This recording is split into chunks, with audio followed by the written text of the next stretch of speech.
Pizza? O sigui, quan et diuen pizza, què et surt al cap? Pizza. En castellà. Verbo pisar. A mi em ve la torre de Pisa, Itàlia. Sona el despertador. Ja és l'hora.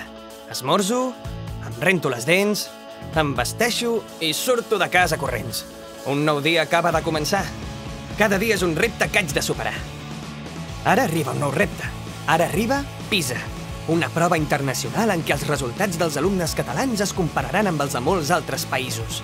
Cada 3 anys s'escullen a l'atzar 2.000 alumnes de tot Catalunya per ser avaluats de comprensió lectora, matemàtiques i ciències. PISA és molt més que una prova. És l'oportunitat que els alumnes escollits representin tots els alumnes catalans. És l'oportunitat de situar Catalunya al món. Tenim el poder de la joventut i les ganes de fer, d'aprendre, de lluitar.